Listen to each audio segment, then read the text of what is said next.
तमाम देखने और सुनने वालों को अस्सलाम वालेकुम। आज हम सुनाने जा रहे हैं हज़रत अबू अय्यूब अंसारी रज़ियल्लाहु तआला अन्हु का वाक़या।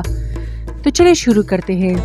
हज़रत अबू अय्यूब अंसारी रज़ियल्लाहु तआला अन्हु का पूरा नाम खालिद बिन ज़ैद था, जबकि आप अबू अय्यूब से मशहूर हुए। आप रज़ियल्लाहु तआला अन्हु मदीना में पैदा हुए। आपका ताल्लुक़ खज़रज कबीले के ख़ानदान नज्जार से था। आप रज़ियल्लाहु तआला अन्हु इसी ख़ानदान के रईस भी थे। हुज़ूर सल्लल्लाहु अलैहि वसल्लम ने जब हिजरत की तो सारे अंसार की ये ख्वाहिश थी कि वो नबी सल्लल्लाहु अलैहि वसल्लम के मेज़बान बने। इसी दिन अहले यस्रब की खुशी का कोई इंतहा न थी जब रहमतुल लिल आलमीन सब की सवारी मदीना में दाखिल हो रही थी। मर्द तो मदीना से कई मील बाहर इस्तकबाल के लिए खड़े हो गए थे। जोश मुस्तरत में पर्दानशीन ख़वातीन भी घरों की छतों पर निकल आई। हुज़ूर सल्लल्लाहु अलैहि वसल्लम के इंसार के जिस मोहल्ले से गुजरते वो आप पर निछावर हो जाते और अर्ज़ करते कि हमारे घर तशरीफ़ ले आए, हमारा घर हाजिर है, जान हाजिर है, माल हाजिर है।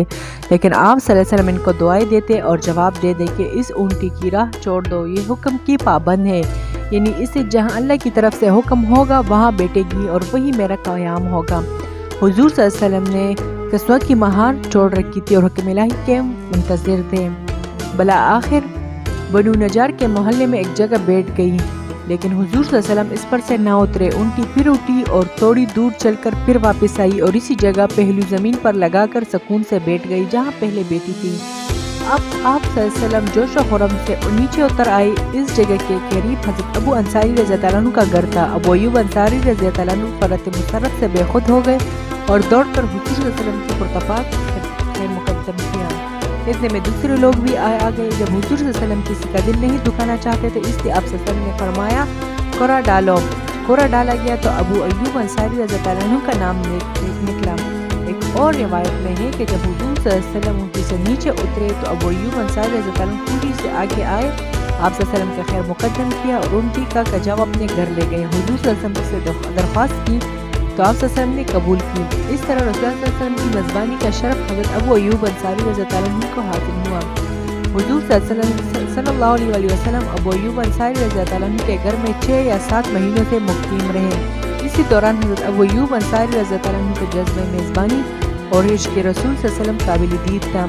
अबू अय्यूब अंसारी रज़ियल्लाहु तआला अन्हु हुजूर सल्लल्लाहु अलैहि वसल्लम को मकान के ऊपर वाले हिस्से में रहने की गुजारिश की, लेकिन हुजूर सल्लल्लाहु अलैहि वसल्लम ने मुसलमानों की अपनी को देखते हुए नीचे वाले हिस्से को पसंद फरमाया।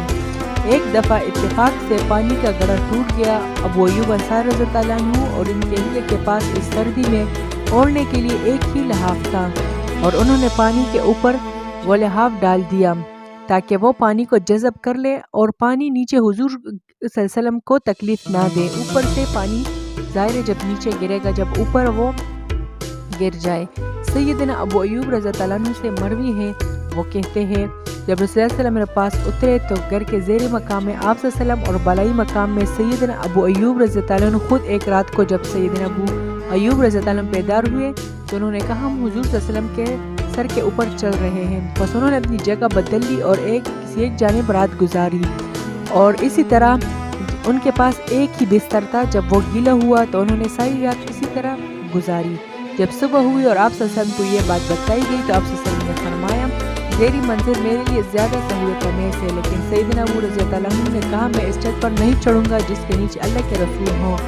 बस सैयदना अबू अय्यूब रज़ियल्लाहु तआला अन्हु निचली मंजिल में आ गए और नबी करीम सल्लल्लाहु अलैहि वसल्लम ऊपर वाली मंजिल में तशरीफ़ ले गए।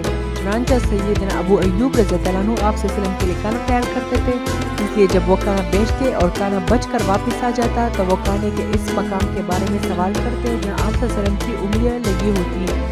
फिर वो आप सल्लल्लाहु अलैहि वसल्लम की उंगलियों के निशान को तलाश करते और वहाँ से खाते। प्रोटीन के मुताबिक एक दिन हमने खाना तैयार किया, इसमें लहसुन भी था, लेकिन आप सल्लल्लाहु अलैहि वसल्लम ने खाए बगैर वो खाना वापस भेज दिया। अबू अय्यूब रज़ियल्लाहु तआला अन्हु ने आप सल्लल्लाहु अलैहि वसल्लम की उंगलियों के मकाम के बारे में सवाल किया, लेकिन जब उनको ये बात बताई गई कि आप सल्लल्लाहु अलैहि वसल्लम ने खाना ही नहीं खाया तो वो आप सल्लल्लाहु अलैहि वसल्लम की तरफ ऊपर चढ़े और कहा अल्लाह के रसूल से क्या ये हराम है? आप सल्लल्लाहु अलैहि वसल्लम ने फरमाया मैं इसको नापसंद करता हूँ। उन्होंने कहा तो फिर जो चीज़ आप नापसंद करते हैं मैं भी इसको नापसंद करूँगा। दरअसल आप सल्लल्लाहु अलैहि वसल्लम के पास वही और फरिश्ते आते थे, इसलिए आप सल्लल्लाहु अलैहि वसल्लम मकरूह बू वाला खाना नहीं खाते थे जैसे प्याज लहसुन वगैरह। एक दिन हज़रत अबू बकर रज़ियल्लाहु अन्हु, हज़रत उमर रज़ियल्लाहु अन्हु और हुजूर सल्लल्लाहु अलैहि वसल्लम को शदीद भूख लगी थी। لیکن یہ تینوں حضرات حضرت ابو ایوب رضی اللہ عنہ کے مہمان بنے۔ وہ کھجور کے ایک گچھے دار شاخ توڑ لائے، پھر بکری کا بچہ ذبح کر کے کھانا تیار کر کے مہمانوں کی خدمت میں رکھ دیا۔ تو آپ صلی اللہ علیہ وسلم نے گوشت کا ایک ٹکڑا لیا اور اس کو ایک روٹی کے اندر رکھ اور فرمایا، اے ابو ایوب، یہ بوٹی جلدی سے فاطمہ رضی اللہ عنہ کو دے آؤ، اس کو کئی دنوں سے ایسی کوئی چیز میسر نہیں آئی۔ آپ صلی اللہ علیہ وسلم نے دوسرے دن ابو ایوب رضی اللہ عنہ کو اپنے پاس آنے کہا۔ جب وہ آئے تو انہیں ایک کنیز دی اور اچھا سلوک کرنے کو کہا۔ دونوں میاں بیوی نے مشورہ کیا کہ اس کے ساتھ کس طرح اچھا سلوک کریں، پھر انہوں نے اس نصیحت پر اس طرح عمل کیا کہ اسے آزاد کر دیا۔ ایک موقع پر حضرت ابو ایوب رضی اللہ عنہ نے ساری رات جاگ کر حضور صلی اللہ علیہ وسلم کے خیمے کے باہر پہرا دیا، تو حضور صلی اللہ علیہ وسلم نے ان کے لیے دعا کی کہ اے اللہ، ابو ایوب کی حفاظت فرما جس طرح اس نے میری حفاظت کی۔ اس طرح ایک مرتبہ حضور صلی اللہ علیہ وسلم صفا اور مروہ کی صحیح فرما رہے تھے کہ ایک ریش مبارک سے ایک بال جدا ہو کر نیچے کی طرف آئے۔ آپ رضی اللہ عنہ تیزی سے آگے بڑھے اور بال مبارک زمین تک پہنچنے سے پہلے ہی انہوں نے اپنے ہاتھوں میں لے لیا۔ سرکار غمالم صلی اللہ علیہ وسلم نے آپ رضی اللہ عنہ کو دعا کی، اللہ تعالیٰ تم سے ہر چیز، ہر ناپسندیدہ بات سے دور کر دے۔ آپ رضی اللہ عنہ غزوہ بدر، احد، احزاب، بیت الرضوان، مکہ فتح مکہ غرض تمام غزوات میں شریک ہوئے اور خلفائے راشدین کے دور میں بھی جنگوں میں شرکت کرتے رہے۔ جب باغیوں نے حضرت عثمان رضی اللہ عنہ کا گھر کا محاصرہ کیا تو حضرت علی رضی اللہ عنہ کے کہنے پر آپ رضی اللہ عنہ مسجد نبوی میں امامت کی۔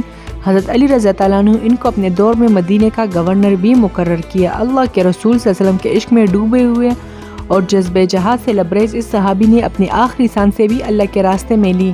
جب حضرت امیر معاویہ رضی اللہ عنہ کے بھیجے ہوئے لشکر میں آپ رضی اللہ عنہ شریک ہوئے، اس وقت آپ رضی اللہ عنہ تقریباً 80 سال کے ہو چکے تھے۔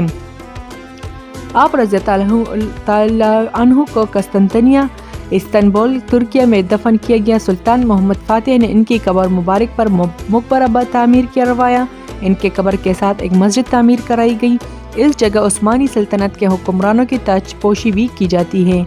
سیدنا ابو انصاری رضی اللہ عنہ کہتے ہیں کہ رسول اللہ صلی اللہ علیہ وسلم نے فرمایا، جس شخص نے نماز فجر ادا کی اور یہ دعا اس دفعہ پڑھی، لا الہ الا اللہ وحدہ لا شریک لہ لہ الملک ولہ الحمد وہو علی کل شیء قدیر، تو یہ 4 غلاموں کو آزاد کرنے کے برابر ہوگا اور اس کے بدلے 10 نیکیاں لکھی جائیں گی اور 10 برائیاں مٹا دی جائیں گی اور اس کے 10 درجے بلند کیے جائیں گے، اور یہ کلمات شام تک اس کے لیے شیطان سے حفاظت کرنے والے ہوں گے، اور جب مغرب کے بعد پڑھے گا تو اسی طرح صبح تک اس کی حفاظت کریں گے۔